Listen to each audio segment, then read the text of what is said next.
Okay, this public hearing is called to order. This is going to be a hearing regarding the 2025-2026 possible uses of state revenue sharing funds, the 2025 and 2026 City of Gerhart budget, and the 2025 and 2026 Gerhart Road District budget. Does anyone object to the jurisdiction of the Gerhart City Council to hear this matter at this time? I see no one objecting. Does any city council member believe he or she has a conflict of interest? Seeing and hearing none. Does any city council member believe, is there any additional correspondence on the state revenue sharing funds, the Gerhart budget, or the Gerhart Road District? There is none. Moving on. Are there any presentation comments by proponents at this time? On screen, please raise your hand. I see no hands raised in the audience or screen. Are there any presentation comments by opponents? I see none on the screen. I see none in the audience. Is there a staff summary or response, Chad? No, sir. Well.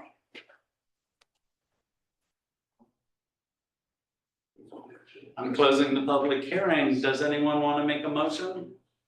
Make a motion that we close the hearing. Second. All those in favor say aye. Aye. Okay, deliberation. Shall we talk about this or shall we go through it? Chad? Deliberation on the possible use of state revenue. Yeah. Well, that's what it calls on my cheat sheet. Shall we just go on to our regular city council meeting? Yeah, we're done. We're done. We're done. I am so done. All right. Now, sad note, Bob McEwen died this morning.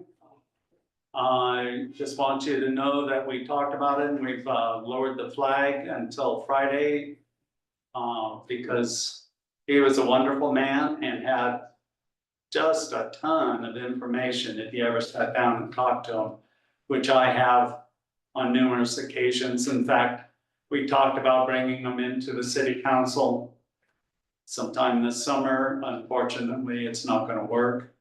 But yes, he died this morning in his sleep. I believe it was his sleep. He's right there over your shoulder. Can I propose just a quick minute, 5 minute for him? If that's what you like, yes. It's great. Have a quiet moment, just a minute, silence one.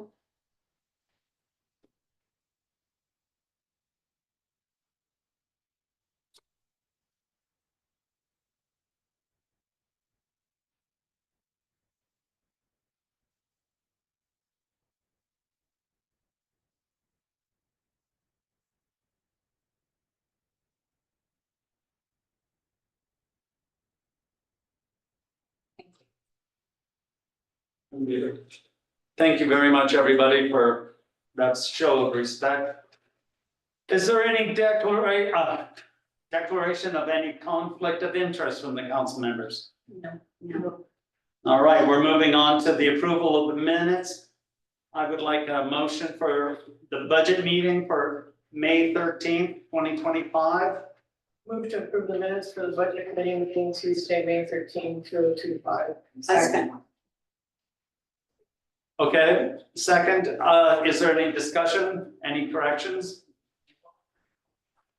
All right, hearing none, all those in favor say aye. Aye. And all opposed? Hearing none, passes unanimous. All right, next I'll take a motion for the regular meeting, May 7th, 2025. Motion to approve with correction of 2 typos. First one is City of Gerhart, not a City of Gerhart, and last one is On page 6, last line, administrator, not administration. I'll second With corrections. with correction. Okay. All those in favor say aye. Aye. Aye. All right, let's move on. I'll take a motion for the work session, May 27th, 2025. I'll make a motion to approve the minutes from the work session of the city council Tuesday, May 27th, 2025. Second. All those in favor? Aye. Aye. Opposed, none? All right, great. We planned that really well. Thank you.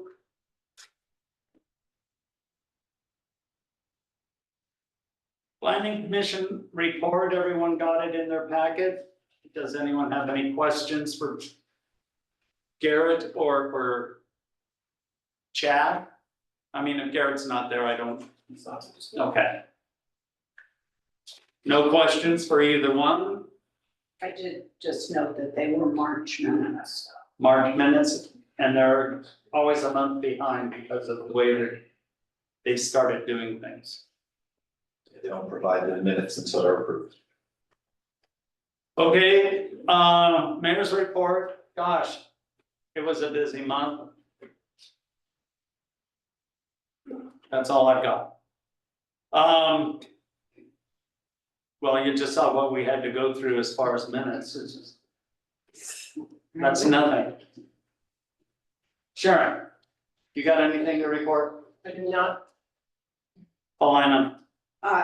Briefly, I did attend the Clatsop County Housing Task Force meeting. The county is, and the jurisdictions hopefully are going to try and move forward on a lease to locals program, which takes short-term rentals and invites people who maybe don't have busy short-term rentals to turn them into long-term rentals. We will probably be asked to approve a resolution of support. For Gerhardt, this means maybe 1 or 2 of the short-term rentals. The total for the county is projected at 40. And obviously, we do not have like the lion's share of short-term rentals in the county. Probably about the 3rd or 4th in line. That resolution of support is to try and get a grant to cover the incentives for the people that would be doing this. Somewhere between $2,000 and $4,000 a year. And to incentivize people to long-term rent for 9 to 12 months. This is for what's termed middle housing for people who work in the adjacent areas who obviously we know are having difficulty finding housing. The grant funding would be for the first 2 years. Last night I sent an email, quit the county CERT team. I just feel like I'm too old and really wouldn't be that much help. I went on vacation, had a good time doing that. I'm gonna do ribbon cutting for the Trails and Art Association for their little art gallery on Saturday at 3 o'clock. I hope everybody in the audience will attend and all the counselors, except for the mayor who's gonna be gone. And I'm stepping in for him. Emily, That's all I have. thank you very much, Paulina. Dana, I'm gonna keep mine short because this meeting is so long. thank you. Yeah, I went to the Cedar Awards, the Cedar Board meeting where they discussed their budget. Also went to the public safety building meeting. Had a lot of conversations with a lot of citizens over the past month that have led me to conclude that, I would like to work on 2 things going forward. Number 1 is I think we need an ordinance that requires licensing for long-term rentals so that we can track who's renting long-term and know where those rentals are. And whether we assign a fee to cover employee costs, a minimal fee or not, is, one of the thoughts I'm kicking around. Also, I would like for us to work again on the Sunday prohibition ordinance. And maybe make some reasonable modifications, which would allow contractors who don't make noise with power tools to do some work. I'm thinking of like indoor work or people that are just watering or raking, sweeping. cleaning houses or doing just simple digging in the dirt to plant gardens. And I'd be interested to, or I'd like to know if anybody else, not right this moment, but if anybody else would be interested in pursuing that also. Okay, Preston. Well, I'm with Dana as far as the Sunday work closure. I think that it's hurting, particularly at this time of the year, it's really hurting the fellows that do the yard maintenance and stuff like that. They can do an awful lot of things without cranking up a lawn mower or a leaf blower or something like that, so. Anyway, I really think we should revisit that. Well, if it's quiet work, I don't have a problem with it, but with, you got a guy turning on a leaf blower at 8 o'clock in the morning, you're gonna see someone coming down the street. Yeah. Okay, thank you very much. Let's go on. Chief of Police. Chief Gregory, please. Evening. Stats are done. On time, how about that? Good news. We had 148 entries into the log this month, though we're getting busier. Some things of note, we had 62 traffic stops, of which 23 citations were written. We cleared 70 cases this month. We had 2 arrests. Something else that's interesting is we are 65 more case files ahead than this time last year. So we're just ramping up. I expect us to end the year with more than we had in 2024 as well. So we're busy, but we got some good officers working really hard for everyone. So I'll have more about 4th of July there. Yes, ma'am. What constitutes a citation versus just a warning of traffic stop? As you're trying to get my secret. Can't tell you that. No, it's really, it's hard to explain. It's called officer discretion. And it's just decided typically before we even walk up to the car. So there's no particular X number of miles per hour over the speed limit that, Each officer is different about what they expect. And a lot of times people are different too. I mean, who we talk with, you know, sometimes it's best to give a warning. Sometimes a warning is suffices. What the education part of it is better than a ticket. Thanks. Any other questions? Thank you. Thank you, Chief. All right. Chief Colon. Thank you, sir. We also got our stats done this last month. You guys are on a roll. We're trying, we're really trying. One in a row. Brad, we did it one time. A couple quick things to point out from last month. We did have 79 calls for last month, 41 in the city, 25 in the district. And then May of last year had 69 calls, so we had 10 more calls this year than last year for the month of May. But overall, we are 78 calls ahead of last year. The firefighters ball was a very successful event. The best records we have was about 2 or 3 years ago. Our best revenue we got was about 45,000 from that. And we passed that this year and got more than that. So it was a very successful year with the ball and how that went. It was a pretty easy night. Only had issues with one person that we had to deal with, and so it was a well-oiled machine that night for the ball. And then I had a citizen ask me what it takes for our firefighters for certs and stuff, and so that's what that printout you guys have, and I want to go over a couple things on it with you shortly. The list on the left, the pretty detailed list, is a list of certifications our firefighters have. Here. A few of our firefighters have every single one of those certifications. The next column over is how many hours it takes to get that one certification. I just want to work through the Firefighter 1 certification tonight, and I'll describe it. The Firefighter 1 certification takes 78.5 hours. That's broken up into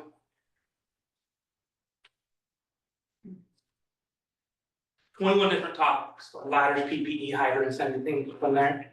And that equals the classroom hours to teach somebody something for fire certification. The next thing you have to do is a practical.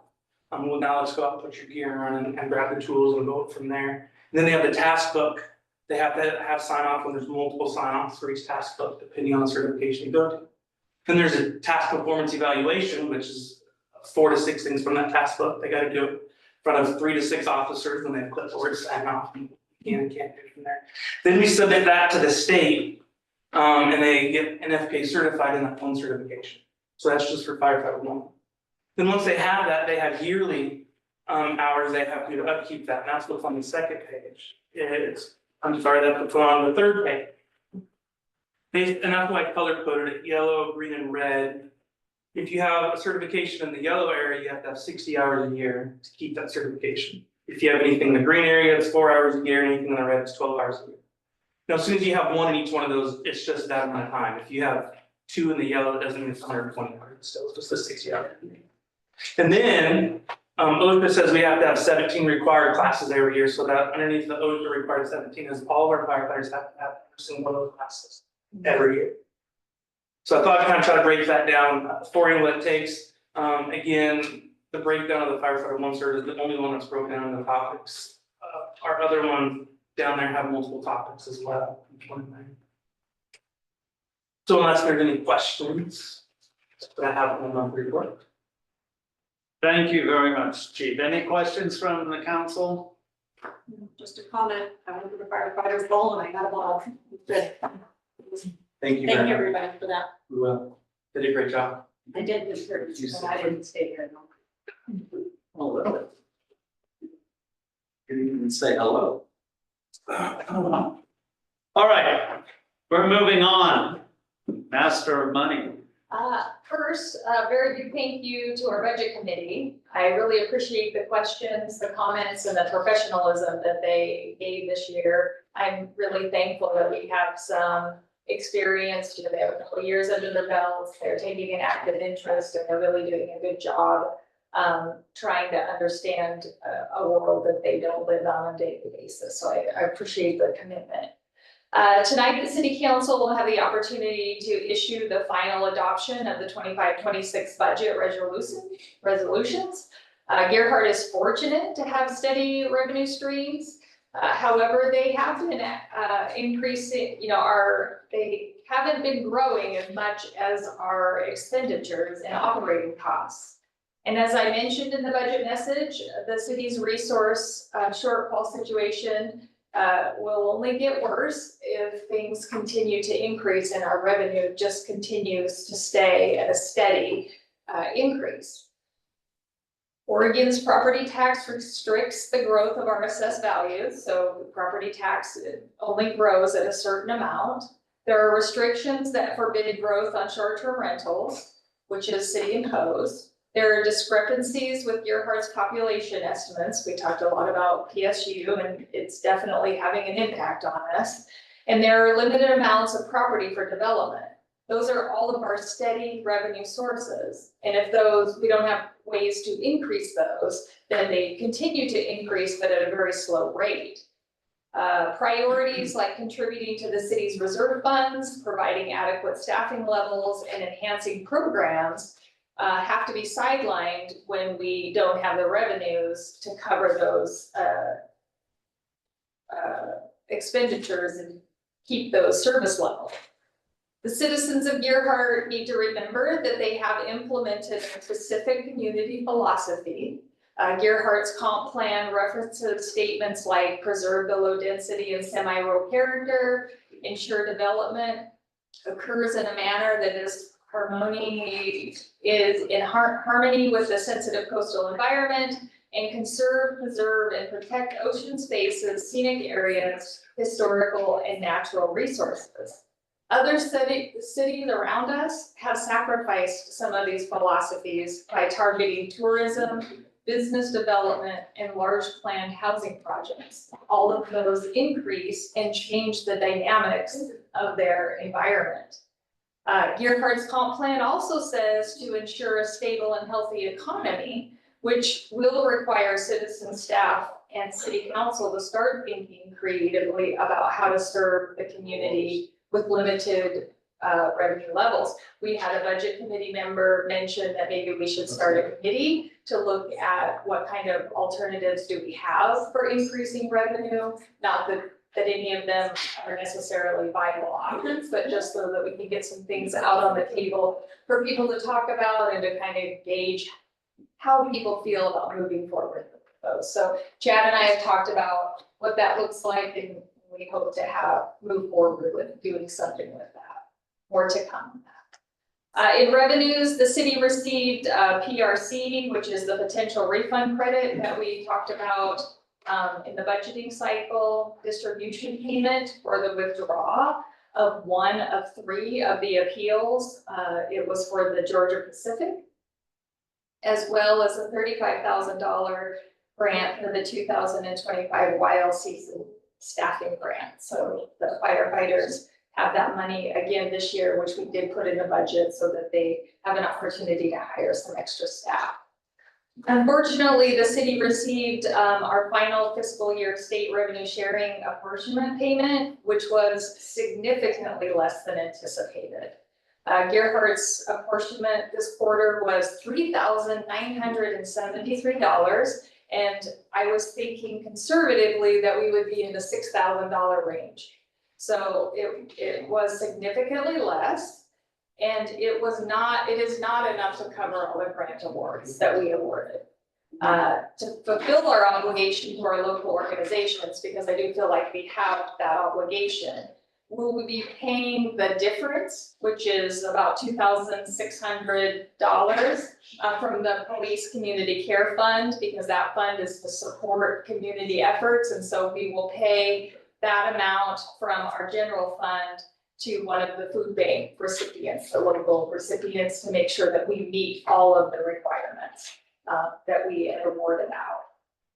I did reach out to the state regarding the lower payment because I was shocked when it came in, and they were promptly responded within 24 hours, and they just said that the distribution was based on alcohol sales, and that it was simply just that they were down this last quarter, and that was our portion. So it didn't have anything necessarily specifically to do with our population numbers or anything. It just was that the state's revenue didn't come in. It is the lowest payment we've had in 10 years, and we have a higher population than we did 10 years ago. So it is kind of alarming. They also indicated very politely that there is no statute or minimum requirement that they have to distribute out, which we do that. It's based on a formula, and that we won't get any additional revenue payments this fiscal year, which we didn't expect. I also reached out to LOC, and I haven't heard back from them because I'd like to see if anybody else has complained about it. Not that there's anything that can be done, but I am interested to know how this is impacting in other cities, because it really was a shock to me. I am very thankful for the budget committee, because they really took a the responsible approach to distributing out the state revenue shares this year. And so we have made some really good moves in there, even if it continues to be lower as we move into the next fiscal year. I also wanted to comment on the letter from the Oregon Secretary of State Audits Division regarding the city's 2023-24 audit that was in the correspondence. We wanted to put that letter in there for you because it was addressed to you. They are not requesting any corrections, and I have talked to our city auditors about it. They've indicated that neither comment requires really any significant changes to the city's current audit process. They just indicated one of them, there needs to be some additional notes the state would like to see regarding why Gerhardt uses the cash basis system, which the auditors support and think it is fine for us to do that. So they're going to add some additional notes, and that the second one was on the enterprise, the water reserve fund. And that could be as easy as just literally changing the category from enterprise fund on the water reserve to governmental. And it's simply an audit. It's not anything in the way we change the way we do things. It just moves things differently within our audit. So enterprise funds are primarily set up where you have a fee-based user fee that pays for them. So they're like a business, which is our water fund. So people pay, it goes into the water reserve fund, those funds support that fund, and in the end, you have a profit or loss, right? So we had the water reserve fund labeled as an enterprise fund. We have that labeled that way. It's been that way since its inception, which has been many, many, many years. Because technically the water operating fund is an enterprise fund, and that is how the money comes to the water reserve fund. But it just sounds like there's some discussion between our auditors and the state's office that they would just like to see it as a government. So it's super easy, it's a technicality, nothing to worry about, but just know that we are working towards that. Rose by any other name. That's right, they matter. Only if you get correct by the farm. Are you done? I'm done. Thank you very much. Thank you. All right, we're gonna go over to city attorney. Yeah, we have a few things. We just got all cities in Oregon just got a letter from the OGC regarding food being provided in meetings. The good news is we don't provide food in meetings. If we were to decide we want to, then they've made it clear that we would need to pass an internal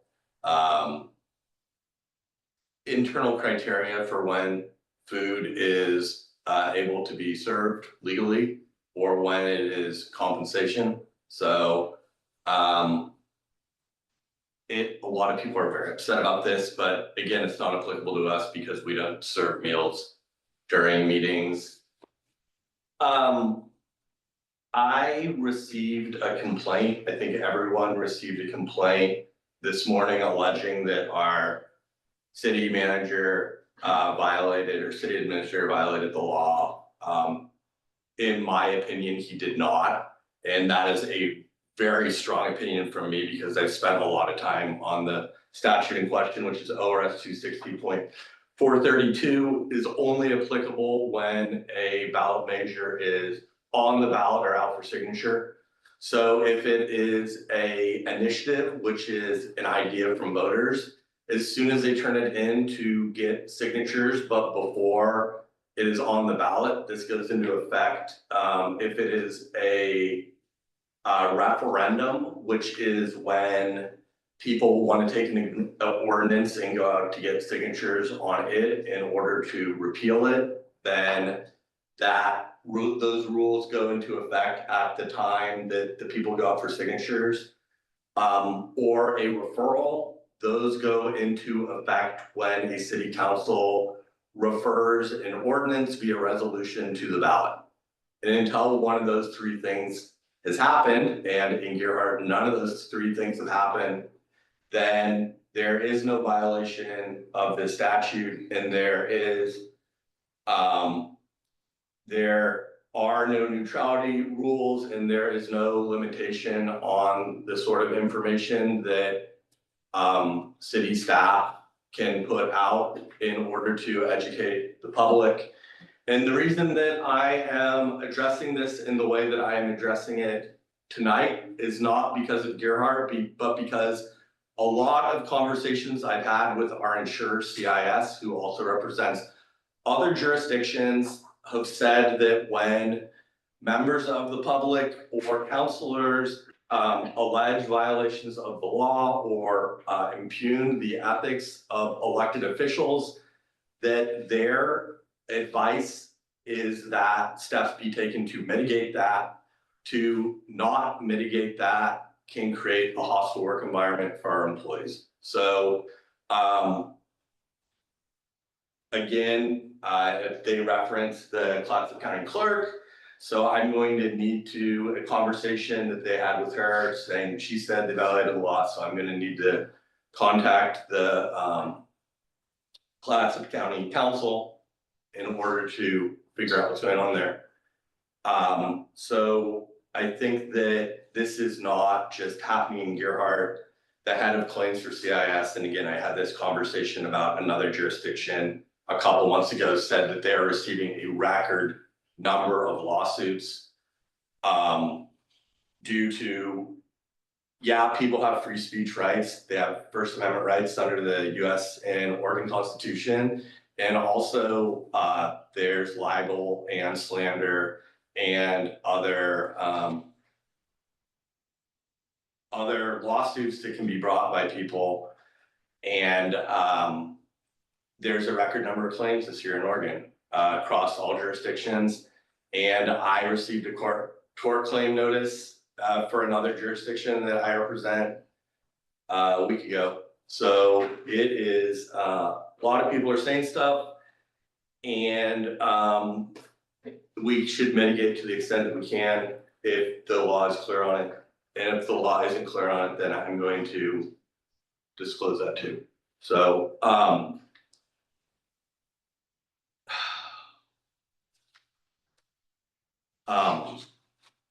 so I got a couple of calls from people that believe that I was suggesting that we should erect a gate at the beach in order to keep people off the beach.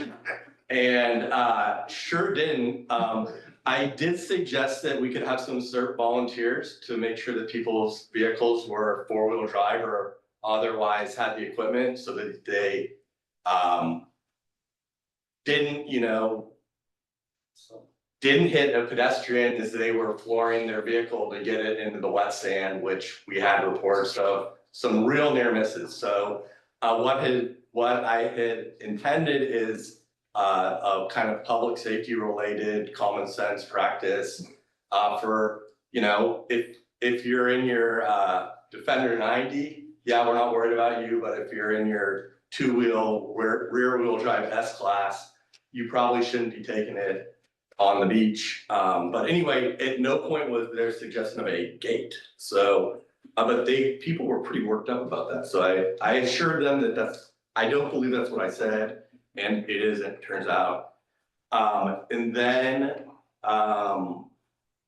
there was one other one that I had. So we have a pilot program that Garrett, I think, mentioned, or it was mentioned, to turn short-term rentals into long-term rentals, and that is it's not just Gerhart, it's a Clatsop County pilot program. I think there's some other options that probably could be effective, similar to what we did with short-term rentals, which is they would go back onto the rolls at the time of that they sold. Could certainly add houses back on, and the other potential option for the county, and again, if this is something that we want to advocate because we're going to be asked to provide letters of support. Another option is a short-term rental is basically a transient lodging property, which is very different than a long-term rental or someone's domicile or second-term home. And in my mind, a change of use that's sufficient, probably could be grounds for a reassessment that would add that assessment to a real market value versus the assessed 3% value. So that is something that would either result in increased property taxes for the jurisdictions that are bearing the burdens and also receiving the benefits of the short-term rental.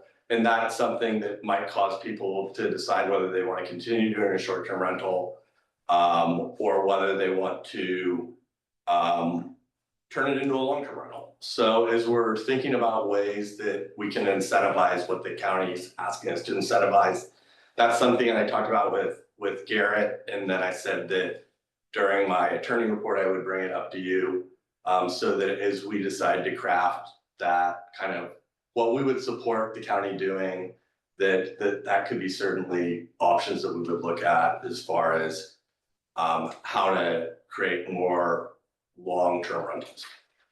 So that's all I have, unless somebody has questions.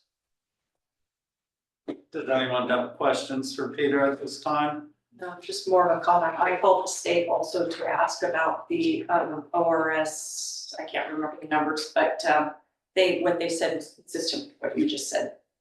Hold on. All right, we'll move on. Chad? I think I'm going to keep my report short. You have the information that I provided just as the listing. Does anybody have any questions with that? No? Then I've just got one piece of information here. I was asked, we had an opportunity, ZCS Engineering out of Oregon City contacted the city of Deerheart, asking, knowing that we were going through the public safety building situation, and wanted to provide us with information based on the grants that they have. This is the Seismic Rehabilitation Grant Program. I just received an email from them. It goes on and on. I provided them with our geotech information. They took that back, went through with their engineers and their team.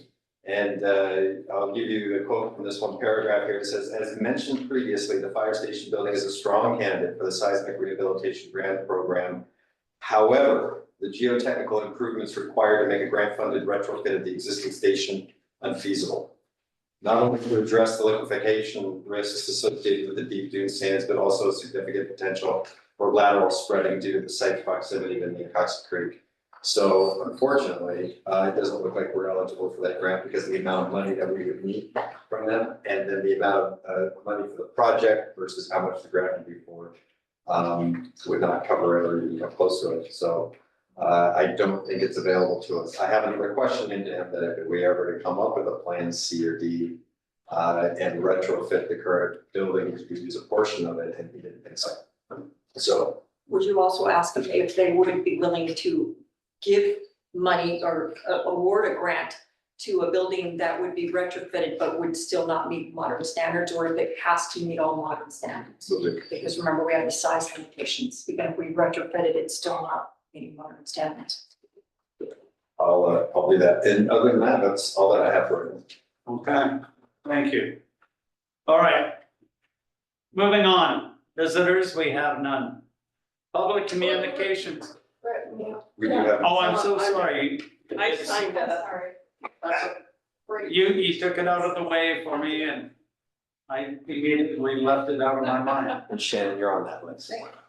Okay, yes, you are on this list. All right. Todd Miller on Zoom. Good evening. Name and address, please. Todd Miller, 762 2nd Street in Gearhart. Just want to say good evening, Mayor, council members. Thank you for your time today. Again, my name is Todd Miller. My wife, Paula, and I reside at 762 2nd Street, Gearhart. We've been homeowners here in Gearhart for the past 3 years, and we live directly across the street from a proposed 2-home development at the end of 2nd Street on the banks of the Neocosset River. I also want to say that we're neighbors of Bob McEwen, and his passing today is greatly impactful. He's a great friend. But this development has raised some serious concerns, not only because of its location, but because of what will be lost. The site sits directly within the 100-year floodplain in an area that was never expected to be developed. The soil is predominantly hydric and known to be unstable and prone to subsidence, particularly in seismic events. The project proposes 31 mature trees. I want to say that again, 31 mature trees, many of them over 150 feet tall and more than a century old, from a lot just under an acre in size. These trees are not just part of the landscape, they're part of the environmental infrastructure. They stabilize the soil, support the water table, absorb flood waters, and protect neighboring homes, including mine, from the effects of heavy storms. They also anchor a delicate ecological corridor connected to the broader Nicanicum estuary, supporting riparian and wetland habitat, as well as coho spawning environments that make this place unique and ecologically significant. If this development is to proceed, and quite honestly, I recognize that it may, I respectfully ask the council to take 3 steps to help protect the community and ensure this never happens again. First, before any grading or excavation begins, I ask the council to ensure that the removal of these 31 mature trees and their extensive root systems is carefully reviewed for its potential impact on the surrounding water table, flood surge behavior, and stormwater drainage, especially for neighborhood homes like mine. These trees have long played a stabilizing role in this area. If the project moves forward, I'm asking for the city's commitment to ensure that this work is done responsibly, with clear steps to protect existing properties from unintended consequences. Second, I urge you to adopt option B, including the East of Pickham items that we talked about earlier within the public hearings of the proposed zoning changes to the flood hazard overlay zone. These changes are vital. They will improve transparency around future floodplain development, reduce liability for the city, and help ensure the residents' access to FEMA flood insurance ensure that it is not jeopardized by piecemeal or inconsistent zoning policy. And third, I ask that the city re-engage with the kind of forward-thinking environmental stewardship exemplified by the Neocoxie Watershed Commission. Let's prioritize science-based planning, long-term protection of our natural resources, and not just for today, but for the next generation of Gearhart residents. This isn't just about one development. It's about setting a standard. Gearhart is special because we've historically chosen to protect what makes this place beautiful and resilient. That must remain our guiding principle. Because once we lose places like this, like a small ancient forest, once the trees are gone, the floodplain filled, the habitat compromised, there's no getting it back. This is a piece of what makes Gearhart, Gearhart. And once we lose it, it will be lost forever. Thank you for your time and consideration. Thank you, Todd. Okay. Before I go on, everyone remember when you're making your public comment, it's about anything that is not on our agenda. Okay? So Shannon Smith, name and address, please. Well, I'm gonna hand out some things first. You don't mind my time? Just for the council, Phil? Name and address, please. Shannon Smith, 774 Pacific Way, Gearhart, Oregon, 9713. Here's for the folks in the audience. Hold on. There should be 3 pages for each person. One. Okay, here. I'd like to 1 minute before I begin my 5 to say something about Bob. He's my friend of 25 years. So it's a terrible day in the sense of losing. But I want to say anybody here who says anything about being old, this is a great thing to take from Bob. All the years I've known him, if he ever had some affliction, he'd say, I have no idea why I'm tired. And he'd look at you like, age never occurred to him to be something that was a problem. So cold, pneumonia, anything was like, I don't know what's going on. So just take that as something that's a positive to keep yourself going if you think something's wrong. So, okay, I'll begin. Sorry. There's a handout going around that you'll see. It's for free, especially second and first year with this development. It is not your usual development. What I'd like to say about it is that, as Todd was saying, Gearhart is a special place. I'd like to take us back to think what was happening 40 years ago in Gearhart. The estuary plan and all the work that Neil Main did was happening. To inventory what was in the estuary, to measure it, to look at how many endangered coho were in the tributaries. He worked his butt off for years to catalog that, and it was honored by our comprehensive plan. And he put his life work into that. And then the North Coast Land Conservancy also came out of that letter. Then now, 20 years ago, what occurred is what they described as the Neocoxie Watershed Stewardship Proposal. And in this, for example, it was also adopted in 2004 by the city. 2002. 2002, thank you very much. Says, according to comprehensive land use plan acknowledged by State of Oregon, City of Gearhart has undertaken legal responsibility for conservation of natural resources within its city limits and urban growth boundary. Goal 5, 6, 7, 8, 16, 17, 18 of the Gearhart Comprehensive Plan pledged the city to conserve the Neocoxie watershed and to cooperate with adjacent jurisdictions, Seaside and Clatsop County, in a management program that includes entire Mechanicum estuary. That's in our plan. Where is it? We'd like to see it in the documentation. From there, though, 20 years, 40 years of people invested in this particular special part of our landscape.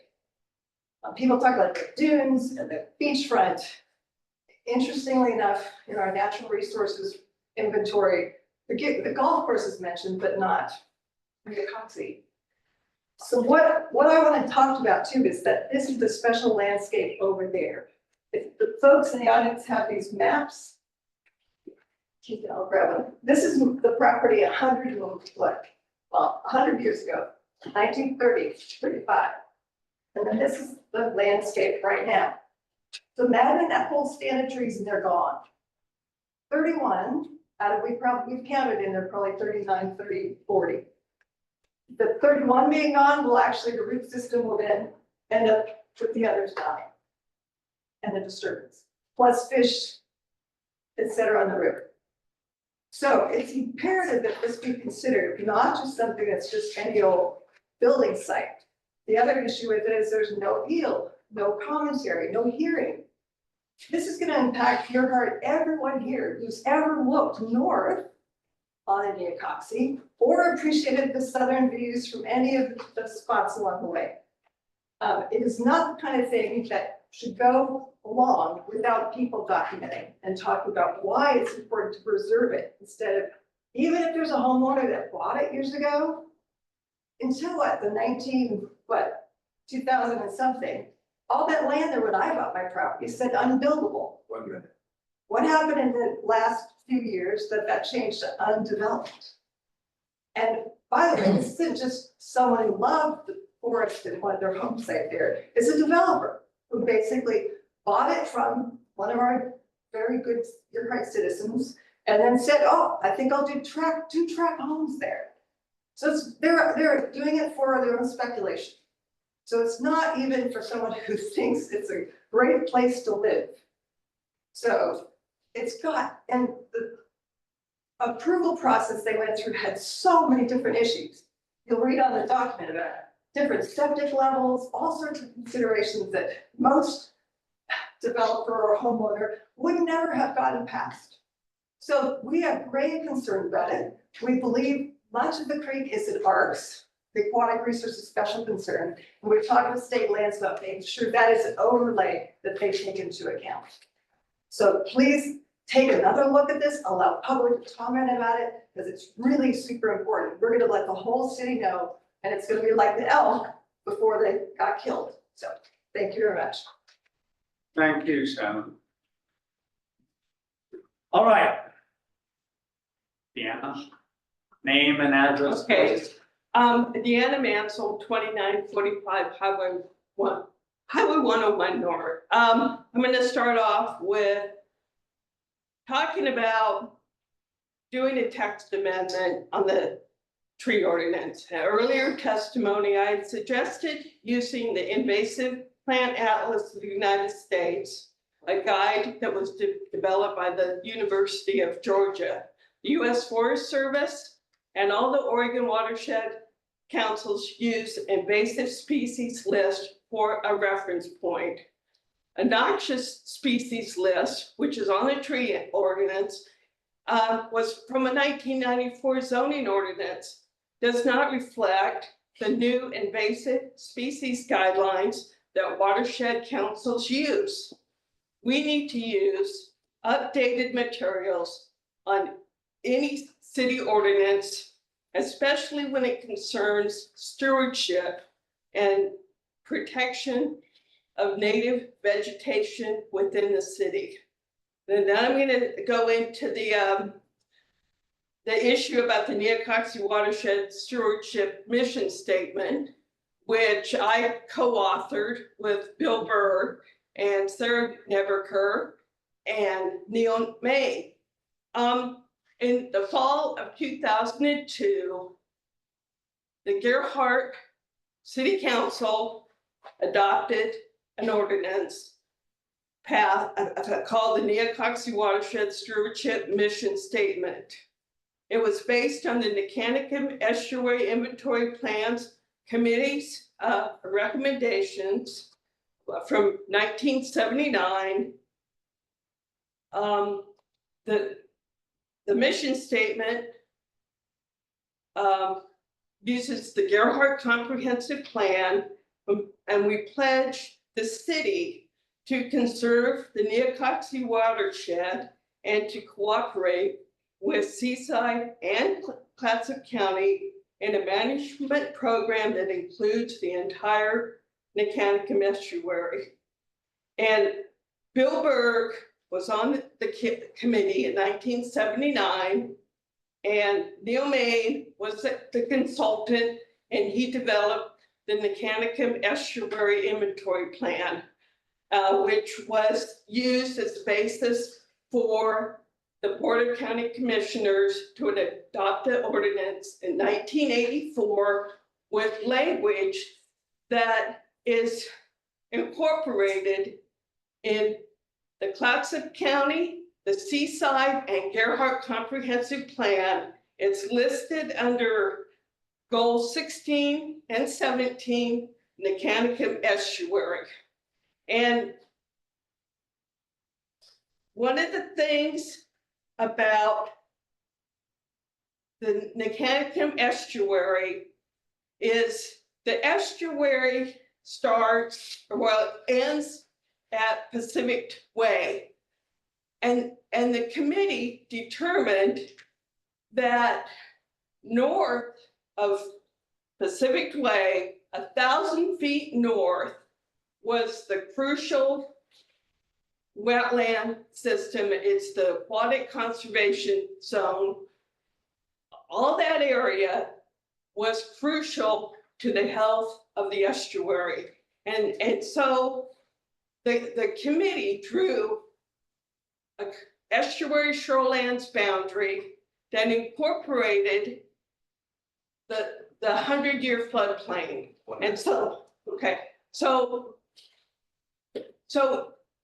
their intention at the time was not to allow development within that area. And now with the administration, with pro-development, that area is under threat. I have a map that I found at the courthouse in a file cabinet, and it's actually a map of the Nicanicum estuary and the shoreland boundaries. And it very clearly delineates where that boundary is. And there should be no confusion about protecting this whole Neocoxie watershed corridor. 10 seconds. So thank you for your time. That's all I have to say. Thank you. Thank you, Deanna. Okay.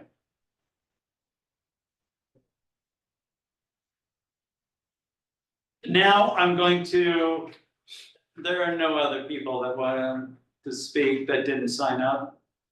Are there anyone on Zoom? I see no hands.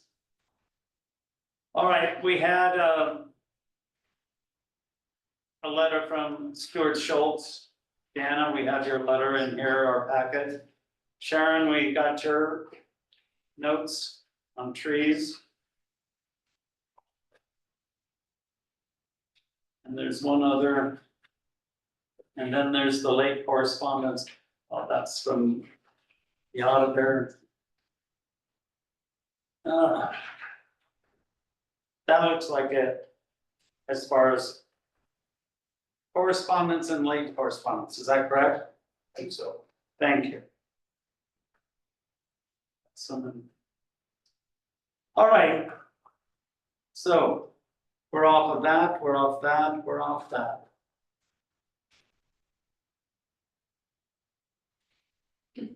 We're moving over to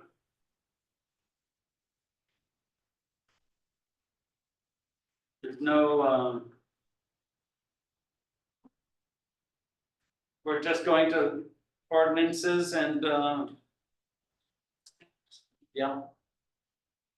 Okay, there we are. So we're going to ordinances and resolutions, for gosh sakes.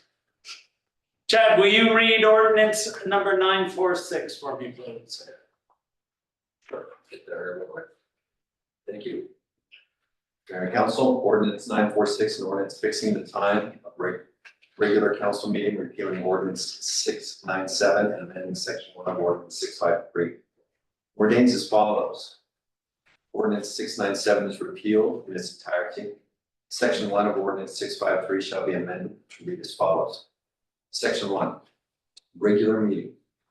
Regular meetings of the Gearhart City Council shall be held on the first Wednesday of each month and shall convene at the hour of 6 p.m. on said day. If the first Wednesday of any month shall fall on a legal holiday, the regular meeting of the council shall be held on the next succeeding Wednesday. It's ordinance 946. Thank you. So. Does anyone want to make a motion? I'll make a motion to approve. Okay, Ordinance 946. is there a second? Second. Is there a discussion? Yeah, I just have a concern that when it's under legal analysis. No, I guess this is for staff and how this is gonna work for staff, if we have to have a 5 o'clock start time for pre-city council meeting stuff. Or we can make that 5:30, that way they have half an hour, would that be? Doesn't make a difference to you? It makes a difference, it's the same amount of time for us. Whether you do it back to back or whether you put a gap in it, still ties up the time. So you don't need like a break between finishing your work, okay. And we usually stay here and prepare for the meetings. Right, but you got downtime. Yeah. We may have to create a little of that. Okay. Is there any other discussion? You're the guy who's still working, how would that, I mean, I don't wanna limit us to where we can't have folks that are working on the council in the future, I don't wanna cut off an opportunity for, You guys are, it's 7 o'clock, but then you got time to go home and have your dinner, and, you know, at 6 o'clock, you got no time at all. answer you could according to Peter. If we had a mandatory work session that was over dinner hours, then we could serve food. If we adopted a policy that said that. You could That break could not be a- sandwich. That would be following University of Oregon's policy. Go Ducks. University of Oregon. Oregon State has the same policy. I would just, based on the legal analysis piece of this, perhaps the ordinance could read, we'll just start whatever meeting we've got at 6. So, I don't know, that might be challenging for noticing, but in other words, if we have a public hearing that started at 6, with council session to follow. And if we don't, then we'll start the council meeting at 6. Sorry, So take out regular meetings and just say meetings. I can't listen at the moment. Yes, Well, wait a minute, it would need to be massaged a little bit more than that.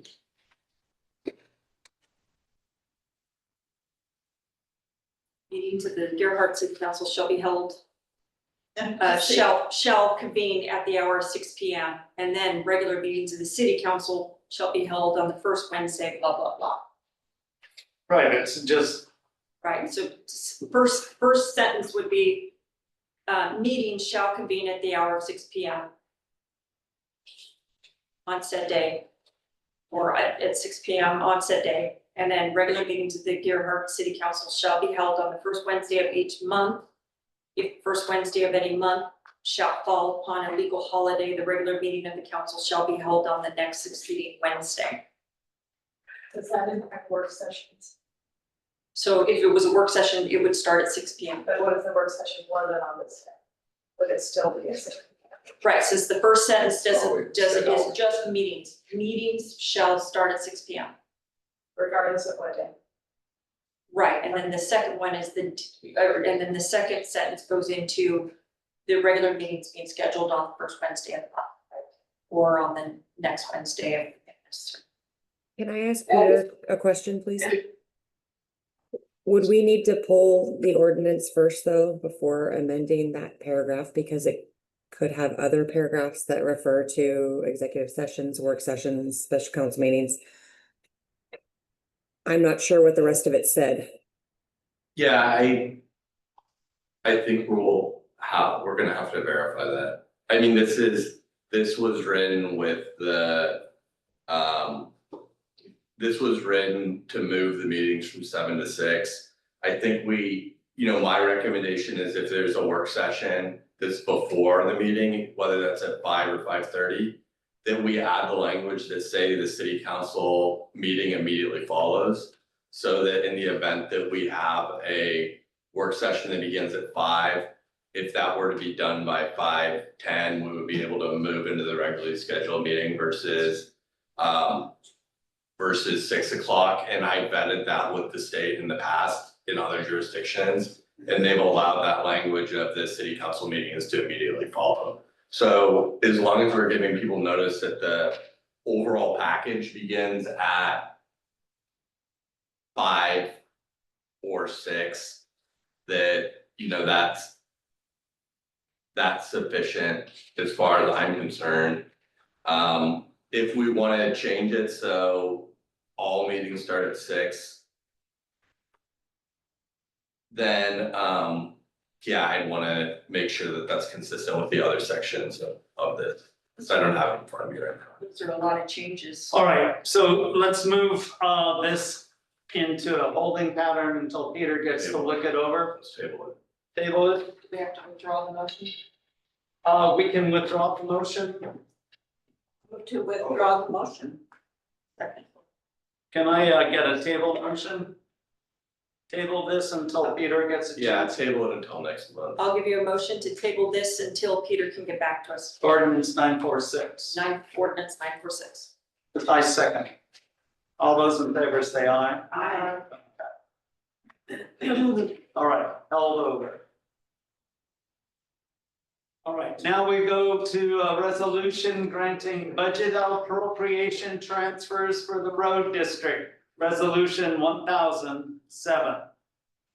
So I have put in, and I also put it online for people who want to access it. I put information in there since we didn't do staff reports on these, just so you can follow along. That might be easier. Next year I can include it, or I can do a staff report if that's easier. Do you want me to go through them, Carrie? I mean, I want to go through them if that's okay. Dave, say that again? I'm prepared to start if you were. Okay. Okay, so each fiscal year, there are standard regulatory procedures that we have to follow. They're pretty mandated with a lot of ORSs and other things. So you've seen these every year, the numbers change, we go through the same processes. But I want to go through each one so we can talk about them and approve them on an individual basis. Resolution 1007, a resolution granting budget appropriation transfers for the road district. This resolution adjusts appropriations in the current year, so it's on the budget that we're working on now. It doesn't impact the overall total numbers of the budget. It's simply moving appropriations around because we can do that, because when you budget, you don't always know the exact amount. I will read the resolution for you. A resolution granting budget appropriation transfers. Whereas the city of Gerhart adopts resolution number 999, adopting and making appropriations for the 2024-25 Gerhart Road District budget on June 5th, 2024. And whereas the city of Gerhart's actual expenditures have varied from the budgeted anticipated expenditures, which requires an appropriation transfer between existing categories. And whereas Oregon Budget Law ORS 294-4631 allows the city to move appropriations between existing categories within a fund.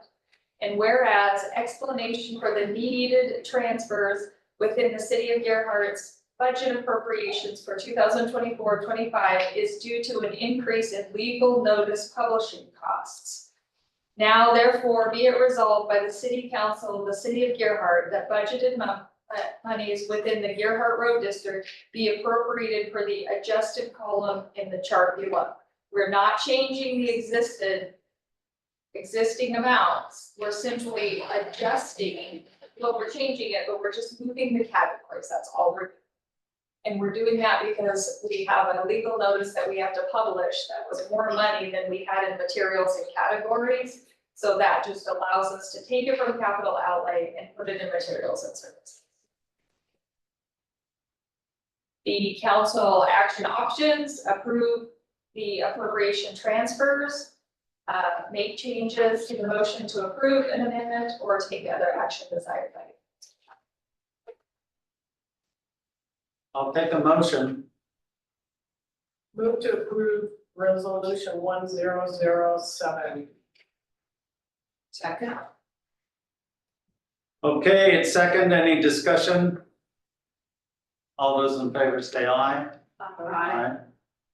Okay, moving on to the next resolution.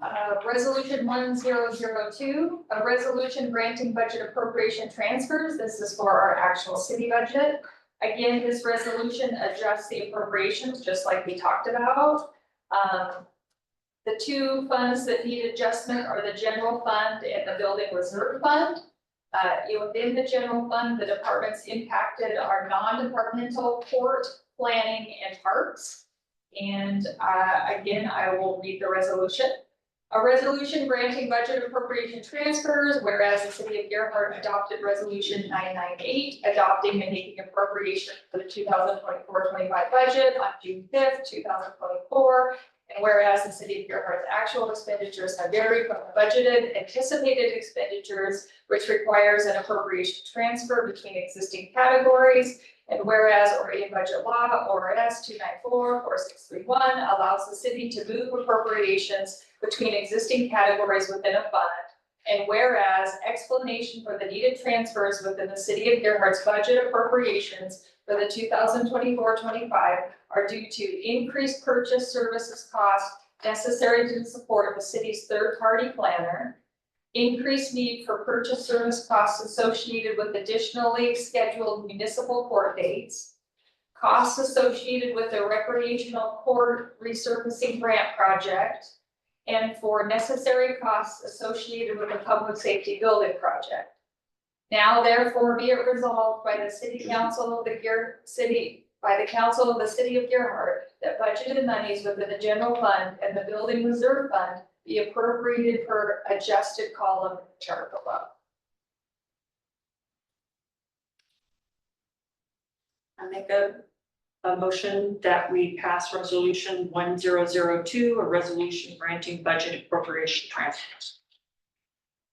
Second. Any discussion? All those in favor say aye. Aye. Aye. All right, the resolution before we go to 103, Yeah. does anyone need a 5-minute bio break? Okay, let's keep going then. Resolution 1003, a resolution declaring the city's election to receive state revenues for fiscal year 2025-26. The Department of Administrative Services requires all cities to annually certify eligibility in order to receive state revenue, which are the cigarette, liquor, and the state highway taxes. In order to qualify to receive the funds, cities are required to approve and submit a resolution. Would you like me to read the resolution? The resolution simply is a standard procedure requirement based on ORSs and the meetings that we have that we would like to receive state revenue shares. I don't think it's necessary. Does anyone want read? I make a motion that we approve resolution 1003, a resolution declaring the city's election to receive state revenues for fiscal year 2025-2026. Second. Any discussion? Hearing none. All those in favor say aye. Aye. Okay, moving. Resolution 1004, a resolution adopting the budget for the 2025-26, imposing tax, categorizing taxes, and making appropriations for the city of Gerhart. This is the final step for the completion of the 2025-26 budget document. There's been two changes that can be made before the budget adoption. These two changes are de minimis in terms of the overall budget. However, amending them does provide accurate projection figures that we know as up to date. The budget officer is recommending that general fund, and I put on the back of this so you can see what it looks like. I put a draft of the two impacted accounts. We would, the budget officer is recommending that the general fund property tax current line 2 be increased by $18,498, and the general fund other Earhart Fire Protection District line 21 be decreased by $18,498. The city has been notified that one of the three PRC projected to be withheld next year has been signed by a judge and is now being withdrawn. So we anticipate getting about $18,498 in property tax revenue. And then the city has a tentative contract agreement, which we will see in a couple of motion items with the Earhart Fire Protection District. And the negotiated amount was less than approved by the budget committee. So we would decrease that amount. This is not a significant change, but it does help later on in life when we're looking just to see that that's actually what we budgeted. It wouldn't have to be amended because it is such a small de minimis amount in the overall that we could just have one under and one over, but it is best practices to change it. So my recommendation would be to make a change with the amended. I make a motion that we adopt resolution, that we approve resolution 1004, adopting the budget for 2025 to 2026, opposing taxes, categorizing taxes, and making appropriations for the city of Earhart. Correct? Yes, this number 2, page 2, it's number 2. I mean, there we go, okay. So number 2? Yep. So I make a motion that we make changes and motion to adopt the amended 2025-2026 budget. Staff recommended. Is that what you need? A proposed motion that the Earhart City Council adopt the amended 2025-2026 budget in the amount of $7,948,836, which includes a permanent tax rate limit levy of 1.0053 per thousand of assessed value and general obligation debt service. Second. Any discussion? Okay, all those in favor say aye. Aye. Aye. All right, moving on. Resolution 1005, a resolution adopting the budget for the 2025-26, imposing tax, categorizing tax and making appropriations for the city of Earhart Road District. Again, this is the final step. I am no changes to this. I am just recommending that the council adopt the budget as presented, the resolution as presented.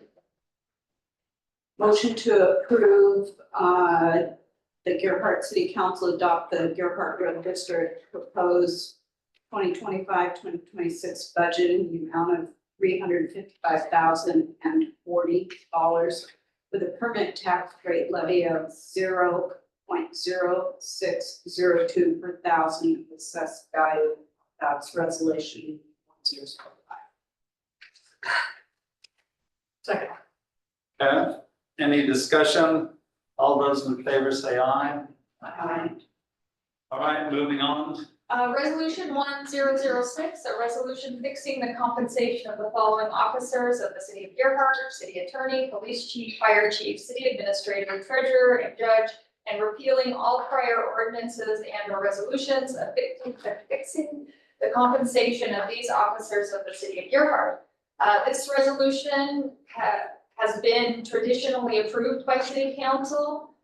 It satisfies the requirement in section 12 salaries in the Gerhart Charter that states that the compensation for the services of each non-elected officer and employee will be the amount affixed by the council. All staff salaries are provided in the budget document, which goes through a process of approval by the budget committee and the city council, and allowed, and people were allowed several opportunities for public comment. Would anybody like me to read this? Just the title. Sure. A resolution affixing the compensation of the following officers of the city of Gerhart: city attorney, police chief, fire chief, city administrator, treasurer, and judge, and repealing all prior ordinances and or resolutions affixing the compensation of these officers of the city of Gerhart. I make a motion to approve resolution number 1006. Second, please. Second. Question we did, right? Is there any discussion? All those in favor say aye. Aye. Okay.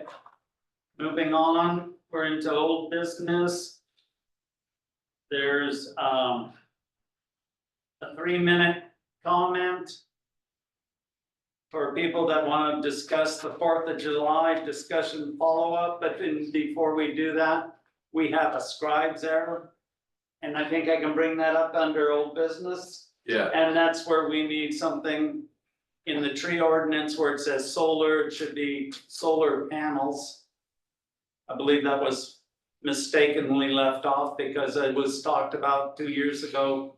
When we talked about solar, it was solar panels we talked about, so I'd like to have that added into the tree ordinance. Along with solar. Probably, I thought the Scrivener's error was related to the 4th of July conversation, so we should probably bring that as an agenda item Okay, for next month. all right, then that's what we'll do. Thank you. All right, so 4th of July discussion follow-up. And Chad, were you gonna lead that? No, actually, we had, well, yes, I'll get it started anyway. So we've had many conversations as city staff. We've spent time down on 10th Street Beach Approach. We've also talked about the numerous other little items with the 4th of July to make sure that the city is prepared for. And we met down on 10th Street with Mark McFadden, Chief Como, Chief Gregory, myself, and discussed some issues. And Chief Gregory has worked on a little report that he's going to do and discuss some of the items that we're going to work on for this 4th of July. Okay. Carrie, Chief, would you ask for the 3-minute? Oh, yeah, 3-minute comment, I did ask, Okay. and I didn't receive a hands up or a hands in the audience. So I'll ask again at the end of the chief's report because it's going to be very informative. Oh, yeah. Super informative. I got you a little handout here. I'll ask to just give this now. Thank you. It's 2 pages. I'll go quickly through it.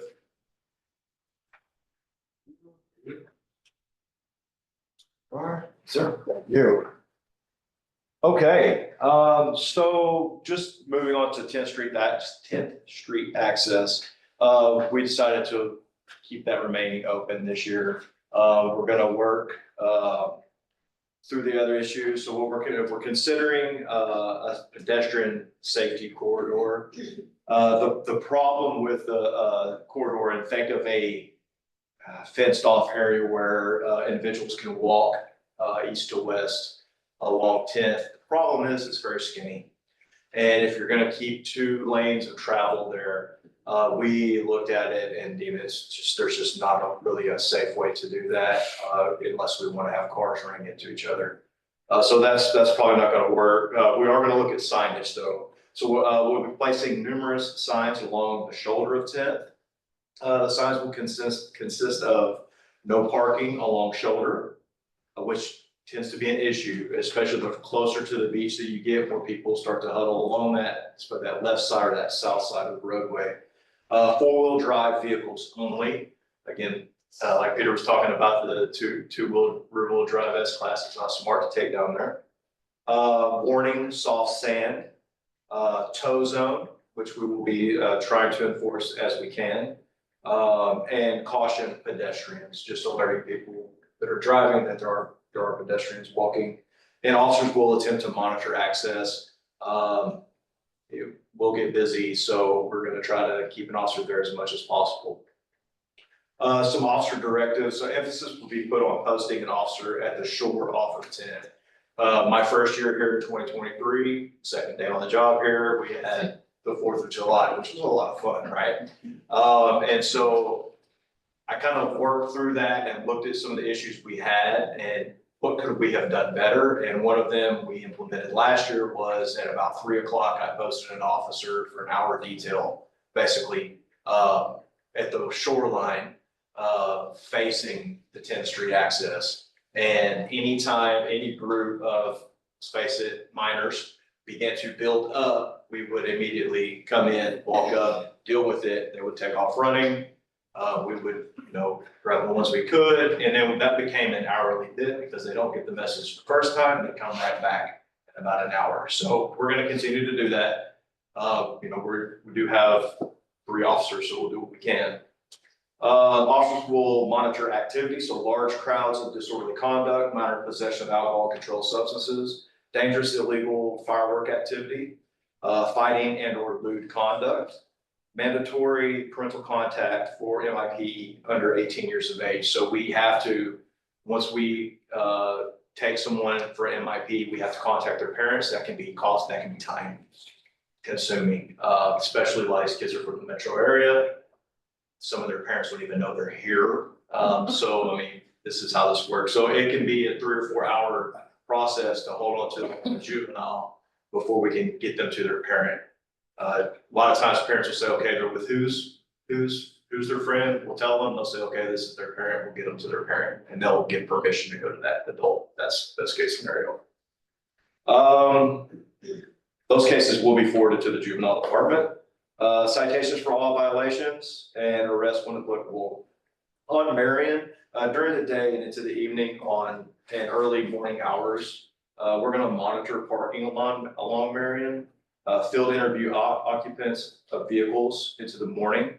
So there's a lot of MIP conduct or contact. We noticed last year, there's a ton of vehicles parked up Marion through the night. And when you drive by, you see the eyeballs pop up and they'll see you and take off running. So they're sleeping in their cars at night or they're drinking there. So we're gonna try to curb that a little bit as well. Provide a safe space between intersections. This is specifically, some of the roads, 10th is the big one. There needs to be a corridor there off of 10th where vehicles aren't parking right up to the curb. Because when you're pulling out of 10th facing east, making a turn there, if there's vehicles blocking, you can't see. So you're really just rolling the dice and hoping no one's coming. So we're gonna put up a barrier there of some sort. Fireworks, dangerous activity on the beach will be investigated. So if it's major, we're there, we see it, we will work with it.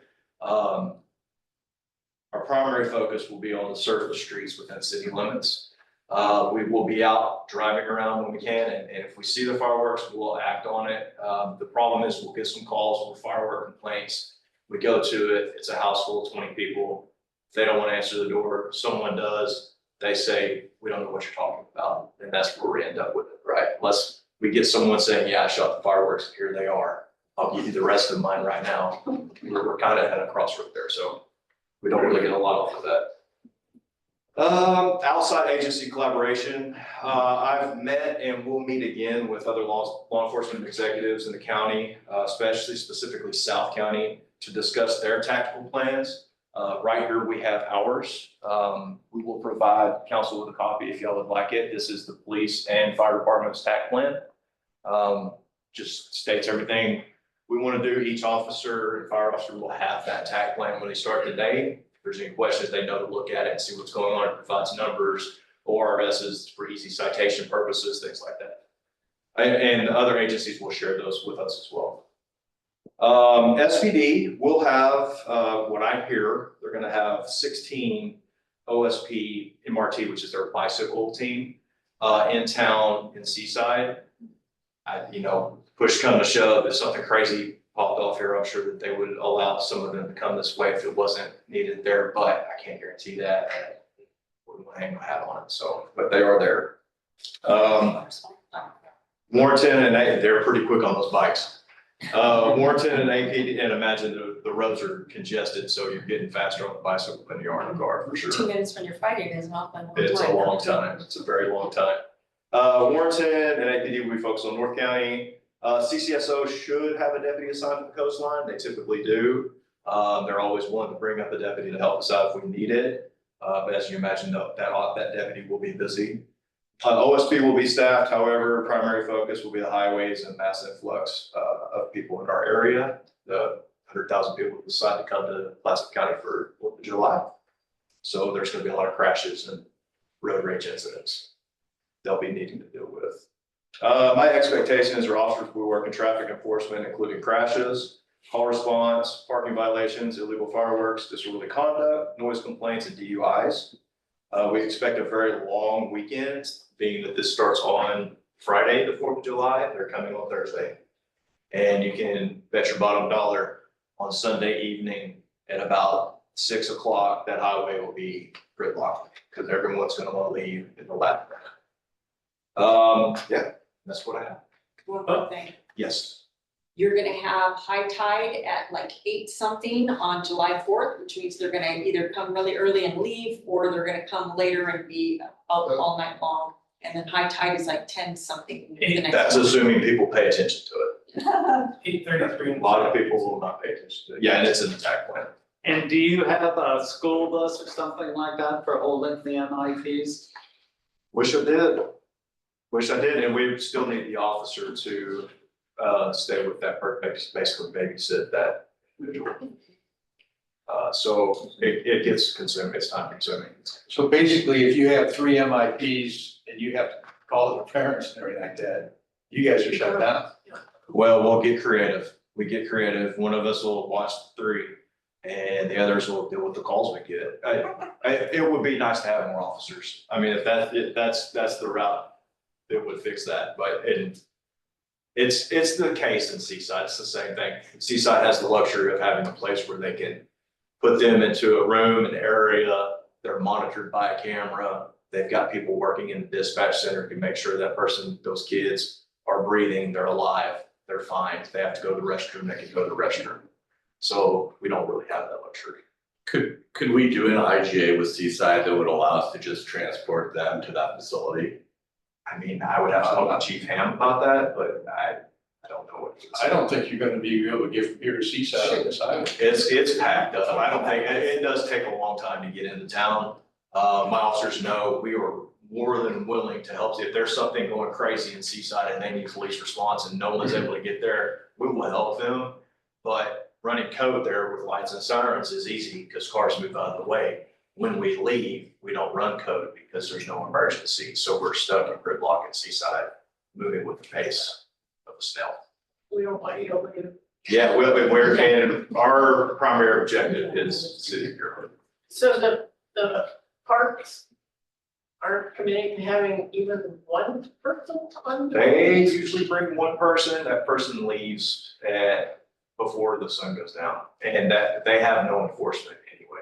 They're really, they can arrest, they don't have enforcement powers. Could they make the calls for you or help in some other way or do traffic control or?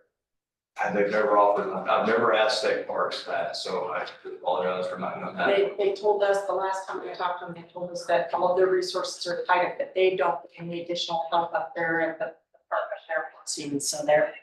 If you ask for additional help outside of Clatsop County, the typical response will be, well, it's the 4th of July, we're busy too. Yeah. We need our people as well. Yeah. I sure hope none of the teenagers are listening to this summation on the Zoom. You didn't say where they was gonna be, where they were gonna be. Well, no, I'm just, these guys are pretty creative. Like that's what they want to spend their time doing. The only other issue that we also need to talk about is with the garbage ban that we did last year. That is a concern of ours. As we went down there and where that garbage can was placed, it really added to the pinch point factor of creating the traffic jam that we received, some of the danger. So we talked about it today, but we need to get back down there and look for an alternative site for that can. That would be close enough to the beach so people will use it, but then not be in the way of all of the pedestrians and traffic. So we'll report back to you on that because I know you're working with the garbage side of things. And we'll spend some time over the next few days trying to figure that out. Right, yeah. Does the garbage get put on the 4th or on the 5th or both? It gets there, I think, on the 3rd, and then it's there for the 3rd, the 4th, 5th, then it's picked up the 6th. Yes, it's the state providing it, so. We put out our extra garbage cans throughout the community. We have those ordered. Yeah. I think 15 or 14 extras. We're gonna put out the usual signs, have a safe, clean, pack it in, pack it out. We're gonna be doing the usual signs, we're gonna order to reinforce those signs, with some that also occurred the last couple of years. And then we're also going to be ordering the signs that we're gonna put along 10th Street that say no parking, and all the other no's. We could get bags from the Mechanical Watershed Council if we want to do any separation of bottles and cans. We would ask that if we could get volunteers for that, I don't know that we have the staff to, we can help. And if we get some volunteers to assist with that, that'd be great. Do we have tow companies on call? That was one of the things we had talked about is contacting Seaside Towing Triangle, North Coast, and seeing if they would be willing to be on call for us. The problem is they're also on a rotation with Seaside Dispatch for a reason. So when you take them off of that rotation, you get to this is not fair. We didn't get the call situation. So I think that's something we're gonna run into with that. However, doesn't hurt for me to call all the tow companies and let them know that we have this situation where we're gonna be looking at towing vehicles. And just to keep their ear open for it, would be, my assumption is and what I've seen in previous years is they're so busy towing cars from fender benders and that kind of situation, recovery stuff, to where, I mean, they're at a premium. Just to get one here, it's gonna take some time. It's gonna take some time. Who's the guy that had the tow truck down there, but behind your place? Your wife's place? Cindy. Yeah, there's a few around here. We'll make some phone calls. And the locals will help out, you know, they'll definitely be considerate and tow people out. No, I'm not talking about the community. I'm not talking about towing them out of the sand, I'm talking about towing them out of the no parking zone. Yeah, the issue's gonna be 10th Street Yep. right there, just not the same. So where do you post the signs about four-wheel drive online? Well, we're thinking of doing 3 of those signs, as a matter of fact, probably 3 or 4 of each. Four of each, all the way It's up gonna and down. start up and down 10. Before you get on to 10. Yes. Yeah, I was considering looking at a rental Linky sign, but I don't know that our budget will take care of that, but we're gonna get some signs out earlier so we don't get into that turnaround feature. Yeah, down the because road. you really got a problem. How do people turn around when they get down there and see the sign?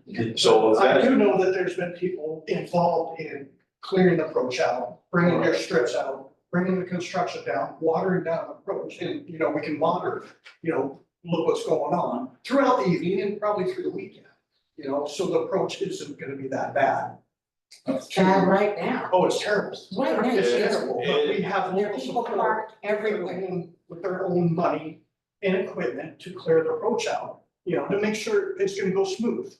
You know, that's the last thing we wanna do is shut down the approach. You know, people come down here and yes, there is a problem, but we have to address it. We all have to work together, you know, and then it goes to the garbage, you know, the people, the underage drinking. You well, know, I would encourage you to get with Chad on that, Yeah. you maybe tomorrow or something, and Mark McFadden, and try to figure out a way that. And we're all here, we all want to work, so, and like you said, gridlocked, you know, it's a nightmare. I'd love to get your contact information when you have a moment. Thank you, Tia. Yes, thank you. So, I'm sorry, is there also, I just had one other Yes, ma'am. comment on your signage. Is it worth saying, one car at a time or something, so you don't really have people go, I mean, I can't That- imagine anybody would do it, but maybe they would. I would say in a perfect world, that would be great. Who's gonna monitor that? Who's gonna have time to make sure that that's occurring?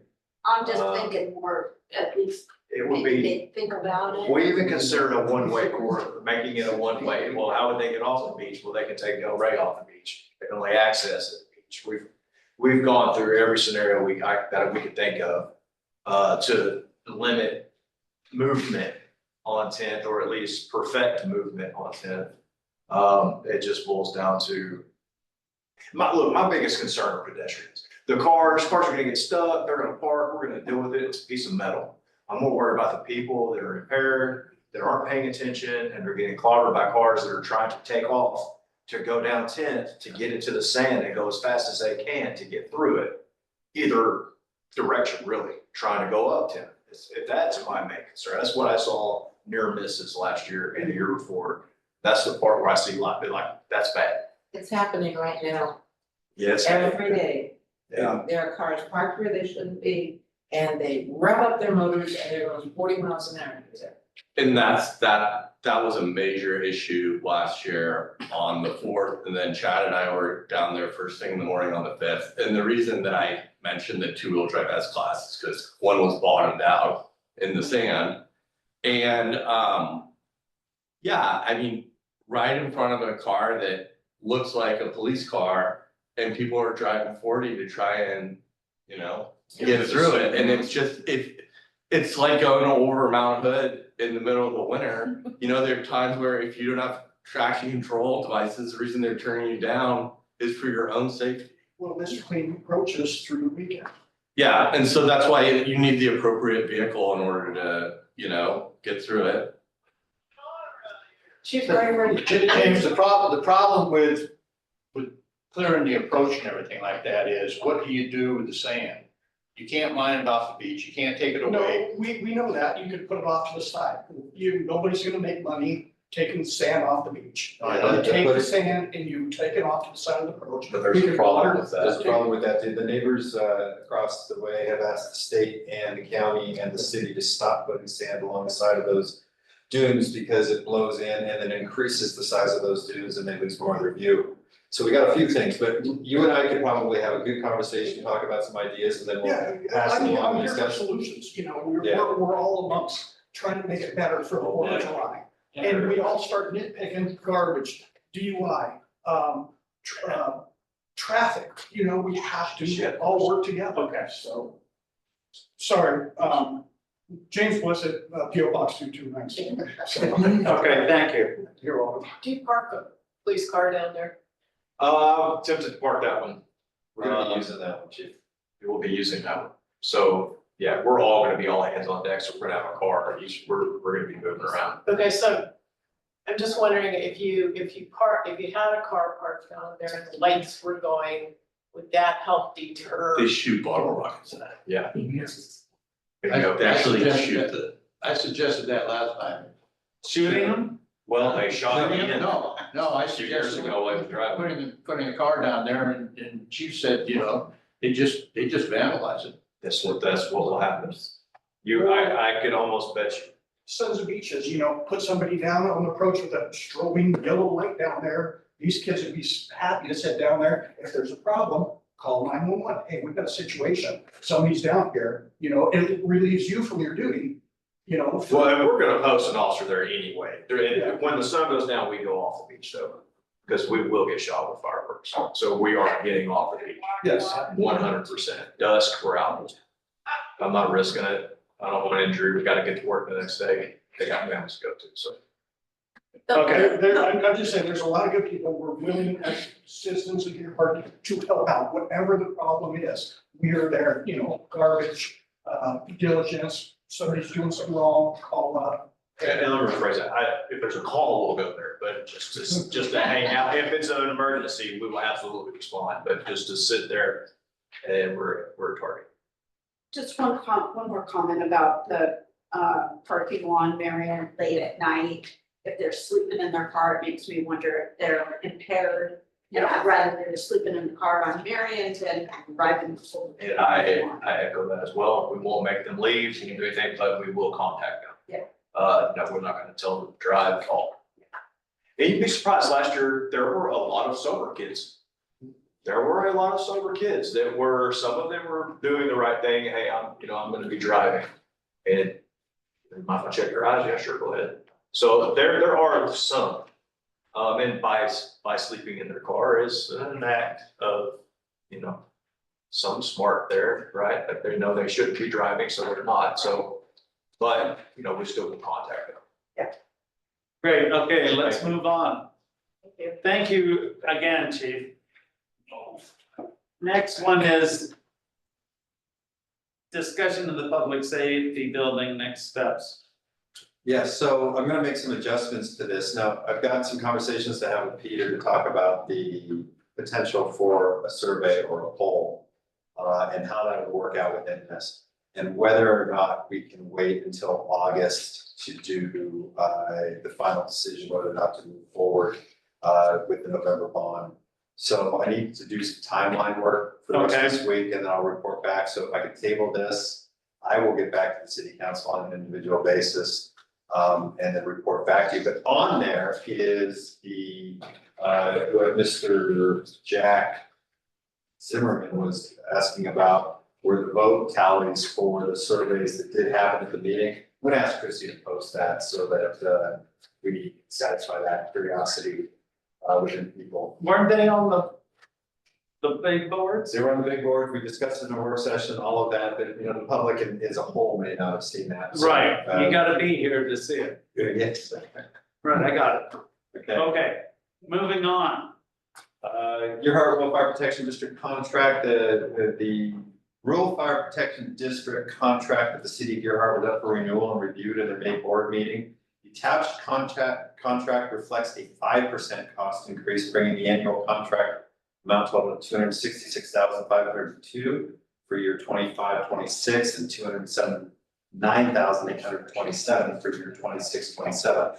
This is what they pay the city of Gearhart to provide fire service out there, in addition to the fire station that they provide out there and all of the utilities and maintenance work that they do.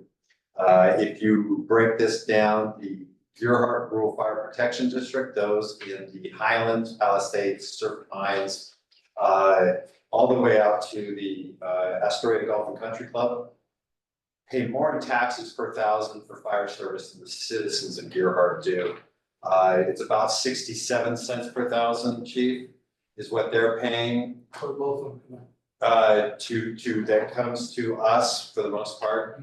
And then the city of Gearhart, it's an estimate, but it's somewhere near, well, it's hard to say, but it's in the 20s to lower 30 cents per thousand of what is actually going in there. So they're paying double what they are out there for what our citizens are. And it's because of our low tax rates. But, so we have this contract, 5% for the next 2 years. We were hoping for more, we asked for a little bit more, but their budget just wouldn't take it. Plus, this 5% is an increase over the 3% that they normally gave us. So they're being very generous. They are very proactive with the city. They want to help us out, but they felt that a 5% annual rate for the next 2 were the best. So we have that resolution that's attached. I don't think I need to read the rest of this. Any questions? 5% a year, 5% this year, and And an additional 5% 5% next year. So it's about it. Yeah, and then they want us to talk to them again to see how things are going and how they can help. When you talk to them, can you raise the issue that was brought up today and ask how they would feel about voting out of their Gearhart Rural Fire Protection District and voting into one with us so that they could also take over the fire station? Sure. That's important. So we would have to vote into that as well. I know, So, I so know. we would have to create a district with them, and that would be a separate structure. And they would then also have the right to vote on where our fire station was, how big it was, and all of that kind of stuff. I understand all of Yeah. that. but somebody in the audience wanted us to pursue that, so let's do it. We're gonna cross all the Ts and dot all the Is, even if we think it's not something that is gonna happen, ask them if you will, please. Yeah, their taxes, they've raised their taxes, they have a levy, and those provide for that fire service out there. What we would be asking of them is if they wanted to participate in our main fire station and raise their taxes again. Along with ours. Yeah, they wanna help us pay for infrastructure. I think we already know what the answer's gonna be, but it's been asked, so let's ask it. Awesome. I'll take a motion. You wanna wait? I don't. For this, do I need a consensus from the council to sign? Yeah, you just need consensus. Okay, how does the council feel all right with us signing this agreement, the 2.5% increases? Does anybody have any questions, concerns, or would like us to do something different? No. Then the city will sign this agreement with the Rural Fire Protection District. Thank you very much. And you got a consensus, did you? Well, I didn't see your head, Bob, actually. Do I have a consensus? Yeah, Yeah. he's getting silly tired. Yeah. Okay, sorry. Well, I kept myself absolutely still. I wanted to know who was consenting. You did. Okay. Do you need a motion to close, or we don't? No, we have council concerns right now. Has anyone got a concern they want to discuss in front of everybody? I'll start with you, Preston. I think we've talked about all of it. Okay. Dana? Yeah, beach cleanup is scheduled for a little earlier on July 5th. We will have just like usual, we'll have bags and buckets down at each beach entrance. Should you want to go pick up, I recommend that you get down there at around 7 o'clock, grab a bag and go for a little walk. If you bring the bag back to the entrance and put it around there, if it's still in your hand at that point, put it by where you got the bag. But usually some of the beaches or the state or somebody will come by and take it right out of your hand as you're out there collecting garbage. And we will be posting information about it. We'll put out books on the block here. So this is from the river all the way up to 10th or even farther? Yeah, 10th, well, you can go north of there, 13th. but we generally, 10th is where we put the bags, but we could put some up there at Del Rey. It's not really our area. I don't know. I think there's another group that does the Delaware area. Okay. There was Yeah. last year. Typically, the biggest problem that we have is between Parkway and just a little north of 10th. Okay. Hold on. I echo what Preston said, I don't have any, except it's been brought up. Okay. Sharon? Nothing. I'll take the motion. Motion to close the meeting. Okay, any discussion? All those in favor say aye. Let me say something, you guys really do, not fun, so.